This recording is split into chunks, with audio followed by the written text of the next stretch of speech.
Welcome to C Programming Tutorials.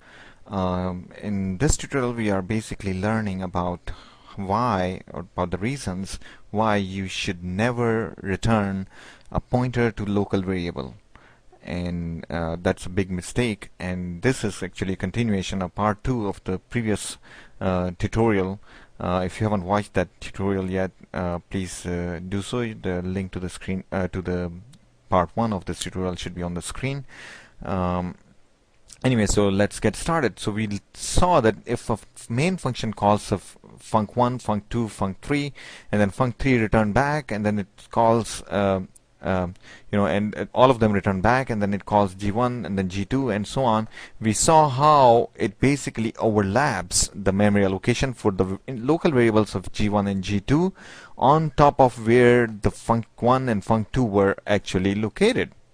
Now the thing is that if you ended up in if any of these functions, right now the return type is not shown here. Suppose if any of those functions, suppose if func2 actually returned a pointer, and if the return value of func2 was integer pointer, okay, and that's perfect. You can return any type from function.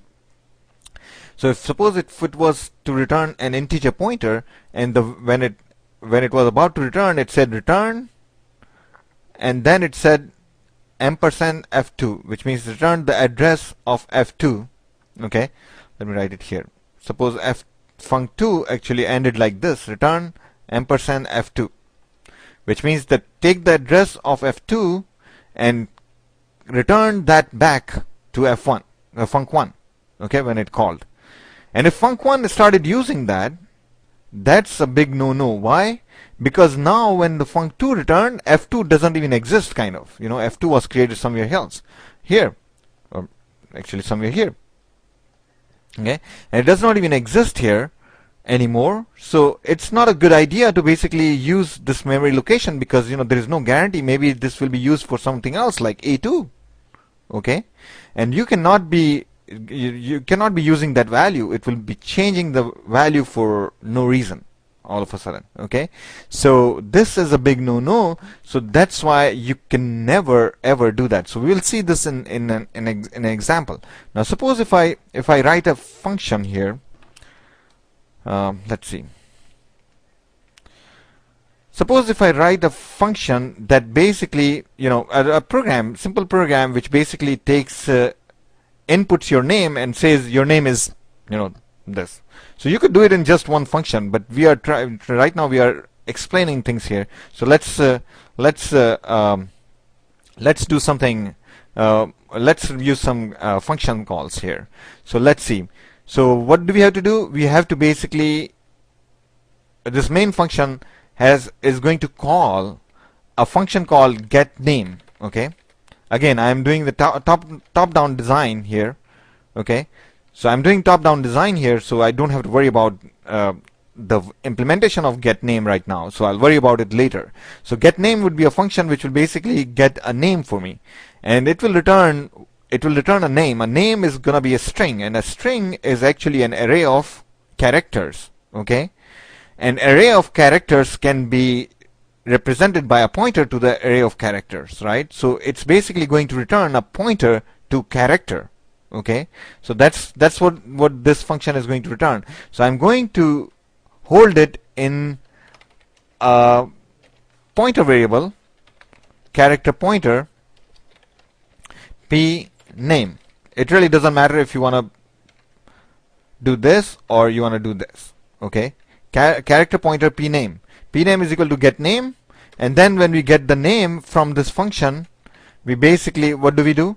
We do this: print f, your name is %s backslash n for the new line, and then we basically pass the address which is stored in this pointer. Okay, very simple function. It gets a name, stores it into p name pointer, or this pointer, make this pointer point to the name that is returned by this function, and we basically use this to print this message: your name is this. Now all we need to do is to implement this function. So how are we going to implement this function? Okay, let's see. First thing, what is it going to return? It's going to return a character pointer. Okay, name of the function is get name. It's not taking anything as a parameter, and then it has to return a name by asking from the user. So how do you ask from the user? Scanf %s comma and then the variable name where you are going to store it. So we have to store it in an array, right?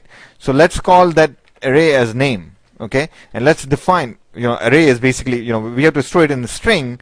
A string in C is basically an array of characters. So character name of, I don't know, like, we are assuming that there will be 20 characters maximum for anybody's name. So we are going to declare it as 21 characters. Why? Because we know that one byte or one character is going to be used to show the end of a string. That's how the strings work in C. If you haven't seen the tutorials on strings, please do so. So we do a scanf, but before we do a scanf, let's print some message. It's always a good idea to print a message saying what you are expecting the user to enter.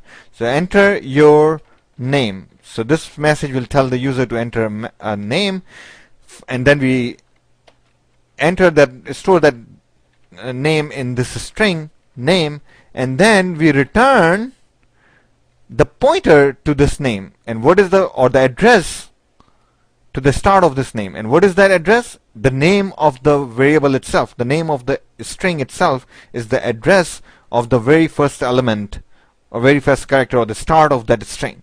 So we are going to return name. Okay, and it is the address. Since it is the address, we can return it as pointer, because pointers take address, right? So this is it. So we have the program ready. So let's see what happens here. Okay, look at this program. Okay, it's all ready, and let's see what is it gonna do. Here we go. We compiled it, F9, we run it, and it is asking for, so first thing it does is it calls this function. This function starts executing. This array is created, and then it says enter your name. It prints it. Then a scanf, it is waiting for us to enter the name, and then we enter this name, and then we press enter. So this name is returned back, and then it is stored. The pointer is stored, and it starts pointing to this variable name here, and then if we print this value out, or at least try to print this value out, your name is pname, and see what we got. Nothing. Okay, it's an empty string. Okay, this pointer is pointing to an address which does not exist. So if you look at this program, just by looking at it, you probably won't know that there is something wrong, but there is a big time wrong here. Okay, what is wrong here? We defined the local variable name here, which is basically inside this function, and then what we did, we returned the pointer to that variable, to that local variable. Okay, and then we used it in the caller. This is not allowed, because as soon as this returns back, this variable is gone, and now this return value, which is now stored in this pname, the address, it's now pointing to somewhere garbage in this in memory on stack. And this function, when we print this thing, it doesn't, it's not going to print anything, or it will print some garbage. Right now it's not printing anything. So it's a big no-no. So how do you get around it? If you really have to do this, this is what you do. You create the name variable itself in here in the caller where you are going to use it, right? So you create this variable here, 21, and then instead of this, you basically pass it here. So we basically are going to pass this address here, so that this guy can actually put the real name in here. And then now if we execute this program,